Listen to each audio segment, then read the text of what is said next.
All right, you could be the best contractor in your city, but if the first 15 seconds of your phone call feels rushed, it feels awkward, or you're unprepared, you're going to lose the job before it even starts. So, in this video, we're going to show you how to build simple scripts, give you some examples, and of course, show how AI voice can fit into your business so you can book more estimates and close more jobs. Now, and you can do this as soon as starting this week. So, who we have here today, we have Adi Campuzano from Dedicated Office, who has had 20 plus years of experience on the customer service side and of course booking job for contractors. We've worked with her personally. We've seen the results she can drive, and you'll be surprised that just somebody simply answering the phone with a, I don't know, a friendly tone is going to help you close more jobs. So you can stop using the excuse of, oh, the leads are bad or the marketing sucks. It's never the case. How you answer the phone majority of the time can fix your problem. So Adi, appreciate you hopping on. Thank you so much for having me. I appreciate it. Always fun to be here with you. Oh yeah, we've done a lot of work together the past several years, and I've known her for I don't know, probably 4 or 5 years now at this point. Yeah. They do great work. They're some of the most professional people that we've dealt with, and like you're going to want to take a notebook out on this one and write some stuff down, go back, rewatch, and of course, at the end, if you need somebody to help you with either the voice AI they have out now, or just you want a person to actually answer the phone, we'll give you all the contact info to give them a call. Thank you. Sweet. All right. So with you being in 20 plus years of experience, so give us like the number one mistake, like let's start there, that every contractor makes on that very first phone call they get from somebody. I would say the worst thing you can do is be distracted and unprepared. If you're in the middle of doing other things, whether it's driving or at a job site or just you're trying to multitask, it shows and it's going to translate into the call experience. You'll either maybe forget to get vital information or you just won't give across the impression that you want to give that person confidence that they want to go into this relationship with you, because a lot of times these projects are not small, they take time, it's a huge investment, and you want that lead to have confidence that you're focused, that you're responsive, and that it's going to be a great experience. Yeah. So for those who are like that are, let's say, one man operators that at the moment have to answer the phone, like maybe they don't have the money to invest in somebody to answer the phone. I think they should, but they'd be surprised how to fix things. But if what's the best thing to do if somebody calls in and like they're just a one man operator and they're like, "Hey, I got to answer the phone, but yes, I am on the job site." So how would you handle that for them, or what would be the best way for them to handle that? I think to be transparent and to be forward and just let them, have a script for that scenario. Be prepared. So I'm at a job site. I'd love to chat with you or find out a little bit about their job. Just be prepared so that when you get calls, you can log information, maybe have a notebook so you can write things down, maybe have a phone service that can record so you can go back and revisit the conversation later and it can be smooth without any choppiness. You certainly don't want to be in a situation where you can't grab their information. And if they don't call you back, you might lose it. You don't want to not be available to book the appointment. So if you are at a job site, if you can go somewhere quiet and you don't have noise in the background, it's not distracting, nobody else is talking to you while you're on the phone. If you can carve out 5 minutes to give that person your undivided attention, that would be ideal. So I would say if you can leave the action and the noise, do that and be prepared with your call flow so that you can get and give the information that you need to make it a productive call. Yeah, and you said two things in there that's I hope somebody's paying attention to right now. Number one, find a way to record your call.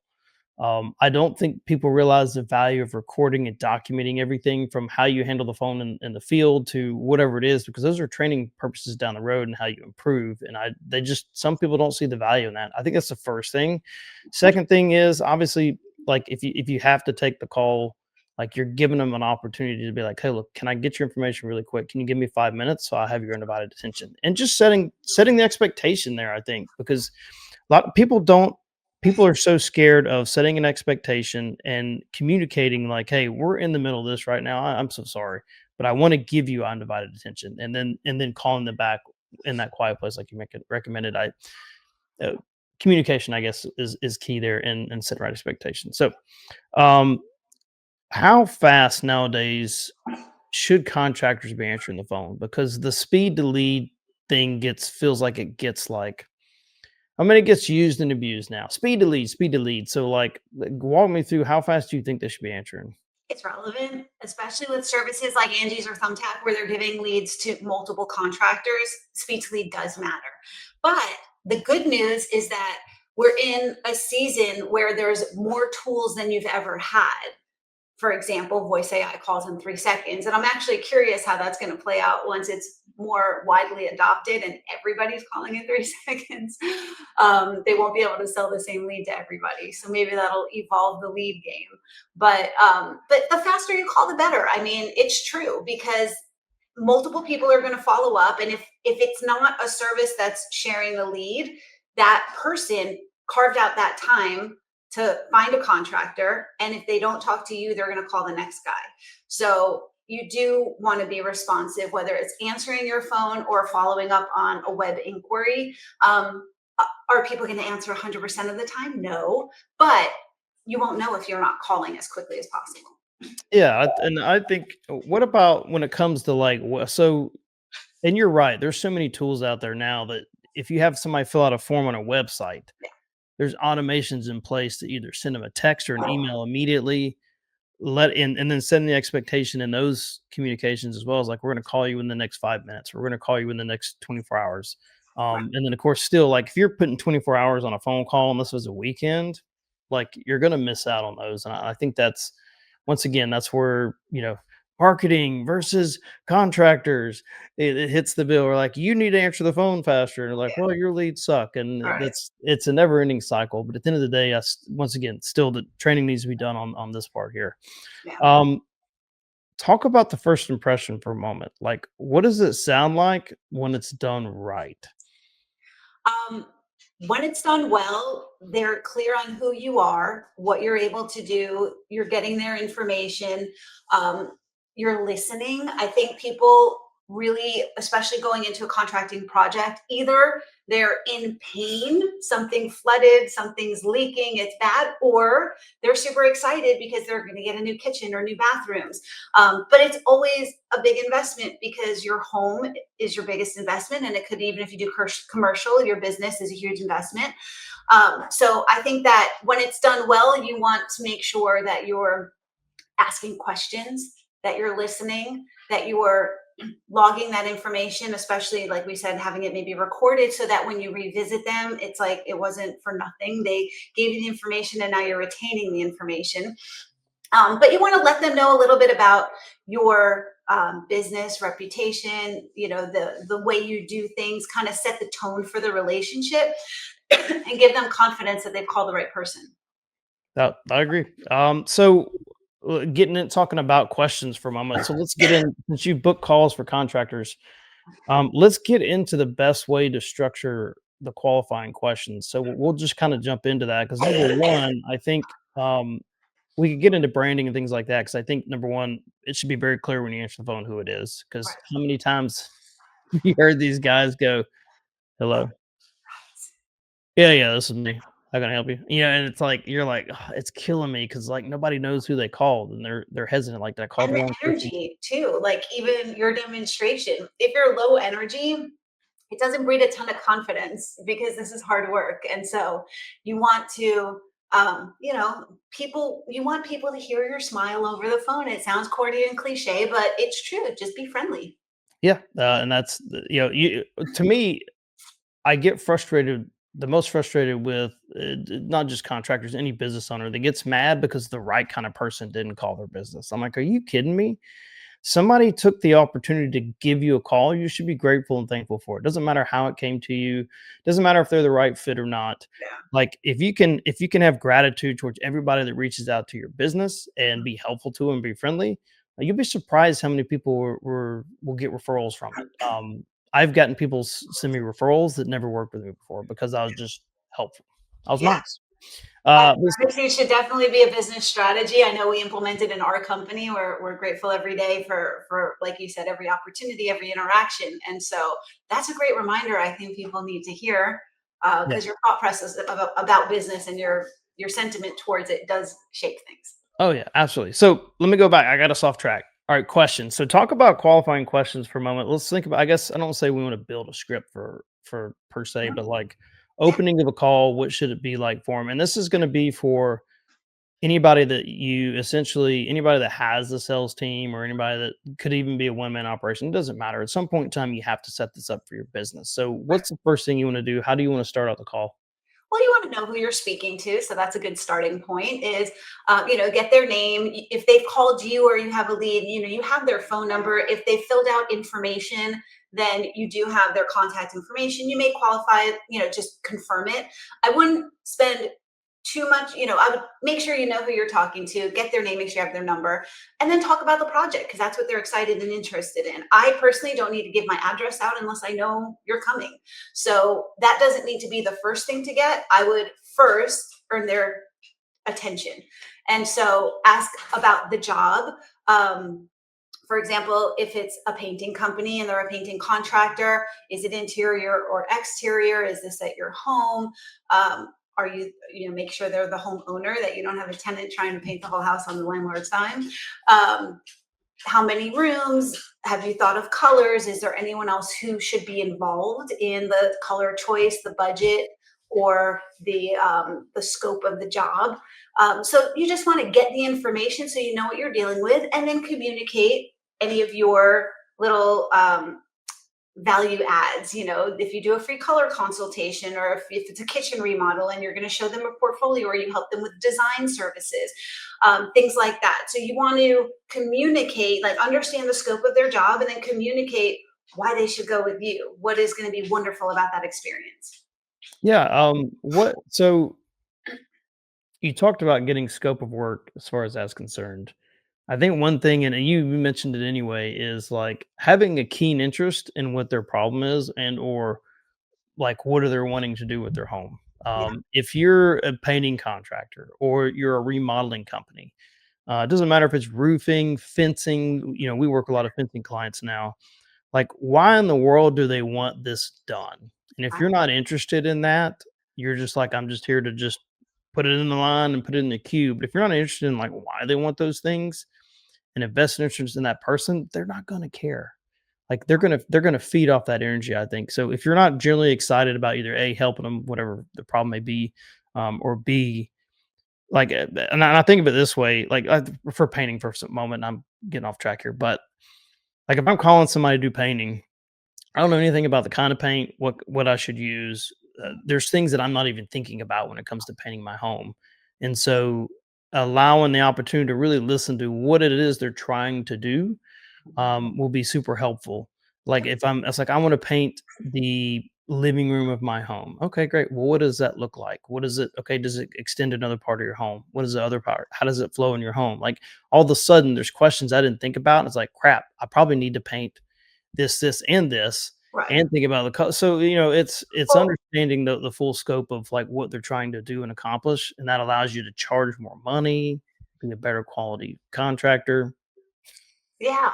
And I don't know that you need to get into too much on the phone, right? The idea is to walk the home and then say, well, this room transitions into this room. We want to make it smooth. Should we also do the hallway? And so like those are things you can do when you walk the property, I think, but more so, I think that you should talk to them about, reassure them, like, don't worry, we're going to help you with the color consult. Don't we use top tier brands. We'll go over the paint, we'll find the perfect shade, we'll go over the whole space to make sure that it transitions well, and just give them reassurance. So find out, of course, get them talking about what they want. Well, when's the last time you painted?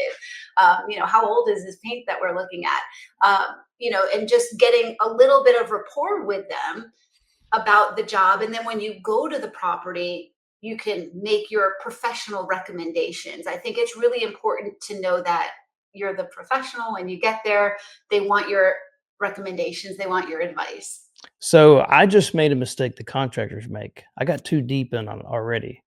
So what's was kind of leading me into the next thing I was thinking about was like how long should your conversation be on that first phone call? Like I know minutes can vary, but like so I screwed up. Like I was thinking about things that should happen on the job site. Right. And it's glad, and I'm glad that you pointed that out, because now all of a sudden, like, I'm doing what a contractor does. Like, we're going too deep here. And I was like, no, no, no, Yeah. no. We need to be, the whole goal here is to get me into your home so Yes. we can make a professional assessment. So Yes. tell me, so walk me through, like, how do you keep that short and on track? A script. Have a plan. Just like you wouldn't go and start day one of a project without a plan, you don't go into your phone scenarios without a plan. So if you have a script, which is simple, you don't have to overthink it, but make sure you're getting name, phone, email, property address, what they're looking to do, and then specific to what type of service you provide, get some scope of the work. How many rooms are you looking to have painted? Or if their roof is getting replaced, how many stories is your home? Do you know what type of material is on the roof? When was the last time it was replaced? Things like that. If it's a kitchen remodel, are you looking to, what are we looking to do? Are we replacing granite? Are we painting cabinets? Are we restructuring the space? Like, just hear them, ask questions, hear them, but don't get into the game plan with them, because you have to see the space, and you don't want to go too deep. So how do you keep this is a common question that people get a lot. They talk about tire kickers. People are like, I just want to know the price of stuff. And I know this is to get people to allow you to book an estimate, and come into the home, right? You're a lot of times you're gonna have to overcome that, and or be able to answer in a way to get in Yeah. the home. And I heard this on multiple calls of some of our clients where literally they lost what probably could have been an easy sell for them. The people called, I listened to the call, they answered the phone, they said, "Hey, do you do over the phone estimates?" And she said, "No, we don't." And that was it. Like, they weren't even gonna help the person. They're like, "Because we don't do over the phone estimates." They didn't have a plan for that. So they paid for that lead through Google, which, could be $140. It just went down the toilet because we didn't train ourselves or train our people who answer the phone to overcome something like that. Because Mhm. I guarantee you, if you're friendly enough and you answer the right questions, Oh, yeah, yeah, John. you can get in there. So talk to me. I went down a No, rabbit hole. I'm with you. I got you. Yeah. Yeah, so how do you keep people on track to answer those questions that most people they don't wanna answer, they don't know how?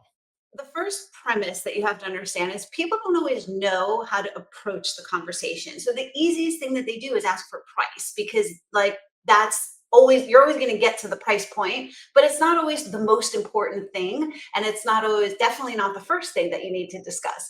So if they come asking for a price and you think they're asking a yes or no question, they're not. So when, in this example, do you give pricing estimates over the phone? You don't really have to answer that. You can just go into the scope of what they're looking for. And then you can, just kind of gloss over it and say, hey, what are you looking to do? What's your name? Great. Okay. Tell me a little bit about your project, and I can give you an idea.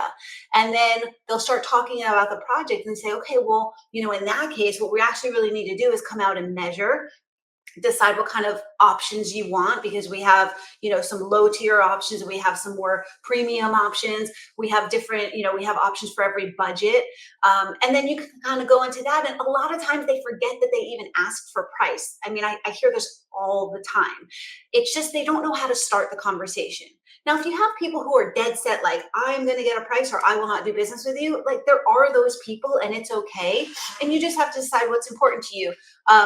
It's The information's out there. You can go online and find out the scope of a new kitchen, of a pool installation, of a fence. So you can give them a range and say, well, typically, it could start at this, but it depends on the space, the choices you make. There's a lot of options. And no one's going to hold you to that first estimate, guesstimate that you give them over the phone. And if you need to give a little bit of a range to continue the conversation, do it, because they just want to know. And if it's not in their budget, then yeah, it's not in their budget. If you're throwing it out there, bottom price is still going to be too expensive, then it's not the right time for them. Yeah, or and it's maybe not the right customer either. And I Right. think what will help, and this is gonna go into the marketing side of it, it has nothing to do with answering the phone, is actually having the content on your website that talks about pricing. Actually having, because AI finds that stuff now. Like, people are asking how much does this cost on AI, and they're gonna go find it. So you might as well go ahead and give them that ballpark range. All the things you would give them on the phone call should go into your website, should go into your content, and it should go into your content on social media. Right. All the above. It should be out there. You should be talking about pricing. It doesn't have to be dead set, but give them the range and the factors that go into it. And I promise you, that'll help ease that phone call. And if you put it into a video, like a lot of times you could just before somebody calls or so they call, like you could put it into your process where people follow up. You send them a video or you send them something. It's like the number one question we get is pricing. Right. So, primary example, and I'll give you my example, and then we'll move forward. So when we were running ads for Presto Fence Company, and Mhm. we're people, the number one question people ask is, "How much does this concrete fence cost?" So what we did was we automatically sent them a text follow up. Oh, I just got You must thank have done a you, good job. thank you, Streamyard, for doing that. Whatever, I don't care. So I would send a text that would drive them to the pricing page. And it would immediately be like, "Hey, I appreciate you reaching out. You know, this is who we are." And then it would say, "The number one question we get is pricing. Here's the answers right here." And it would send them that link, and then we would follow up later with like, "Hey, this is did you get a chance to look at the pricing page?" And then follow up with our conversation. So a lot of times that on the front end of your marketing, that should be answered. And that will help your conversations or attract more people. Because then, if they're like, if it's way low budget, or they don't have a clue how much it costs, they can't afford it, most likely they won't call you. Right. It's certainly going to weed out the people who might waste your time. Yeah, 100%. So how to kind of wrap in the last two things. So one, you're not going to be the one answering the phone forever. So how do you train someone else to not only want to answer the phone like you, like if you got really good at it as being the owner, and but keep your brand voice consistent? How do you hold them accountable? Like how do you train somebody to do that? You have to train them the way that you do it. So obviously, they should shadow you like you would train them to do any part of your business. You want them to listen to you take a bunch of calls or listen to some recordings, which goes back to the other point, record everything. Have them listen to recordings, role play with them, have them memorize their script so they have their flow or have software that puts it in front of them. One of the benefits in an answering service is everything is built into our software, so it's readily available for our agents to reference. They won't forget to ask a question. So you want to have it documented. So there's a form to fill out and there's a flow for them to go through. And you want to role play and you want to spot check them and maybe secret shop them and just keep, you have to be aware of what they're doing so that you can teach them and coach them out of bad habits and into good habits, and eventually they'll get really consistent. But first and foremost, you always want to remember it's a person on the other end. Be nice, be happy, have a great rapport. Personality and like friendliness is so important. It's definitely not understated. People need to like you to want to do business with you. Oh yeah, yeah, 100%. So let's get into voice AI real quick because you guys have one of the Taurus is probably it is by far the best product on the market that sounds like a real human being, and you also have case studies and are tested it in your own businesses, and it works. So talk to me real quick, like why should a contractor consider using voice AI? Because they're all hesitant. Really? I mean, everybody's it's something new, and I have a feeling that in the next I would say you forecast for me too as well where you see it going because you're in it more than I am. Yeah. Um, like, why should they consider using voice AI as a solution? It's a great question, and I know a lot of people are intrigued but hesitant. Some people are, dead set against it. Just they want to hold to what they know and what's comfortable. And then there are other people who are like, "Hey, let's embrace this new technology." There's really like extremes on the spectrum, and then there's the people who are just like, "I just don't know," because we're not there yet. So, um, in our experience, it solves most of the problems that we talked about. Speed to lead is unmatched, consistent follow up, unmatched, consistent conversations. You set the script once and the AI deploys it every time. Now, it has a personality that you can craft, which is really nice. It's all about the way that you prompt it, the same way that you would train an employee, you're going to train your AI. I'm a huge fan of it for home services because it's a transactional conversation. You can load in all of the questions that would get asked and you can control how you want them answered. It will execute in a conversational, pleasant, really just, wonderful way. But at the end of the day, the information is what you told it. And it can do the things that you want done. Like what happened to us earlier, where you kind of went a little deep because you know so much. You can control what the AI has access to so that it can get the conversation to the booked appointment, but isn't going to start talking game plans and like going into the whole strategy of the project. So in that case, I think it's great. I think it's really, really effective. And we're seeing really high conversions. We're calling leads within 3 seconds. We're converting, 40, 50, 60% in some cases. It's a great tool. Yeah, I think of it like I'm one of these people that human connection is a big deal to me. Like I would prefer somebody answering my own phone, like a real person, but I know they get sick. I know they have bad days. Um, what your thoughts on like a hybrid model? Because I think that number one, you can have it to use to answer the phone if somebody calls, or B, I think for following up, speed to lead, giving somebody a quick call, I think is impactful, especially after hours. But then, like, what if you couldn't answer the phone? Setting that up to where there's always somebody answering the call. Yeah. What are your thoughts on hybrid? I think the hybrid is actually where we are. So within dedicated office, we're doing a good amount of hybrids, and it varies on the business owner, their market, their threshold for technology, but also the industry. So we're using it. This is how our hybrid model goes. We're doing speed to lead, the first call with AI because nobody can be faster.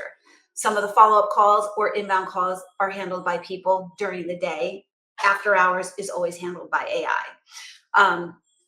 The other option is to have AI on the front end all the time with the option to transfer to a person. So we have the ability, if somebody asks to speak to a person, or if they hit a certain point in the conversation that the AI can determine that it's best to go to a person, then it can live transfer to someone on our team, to someone within the office.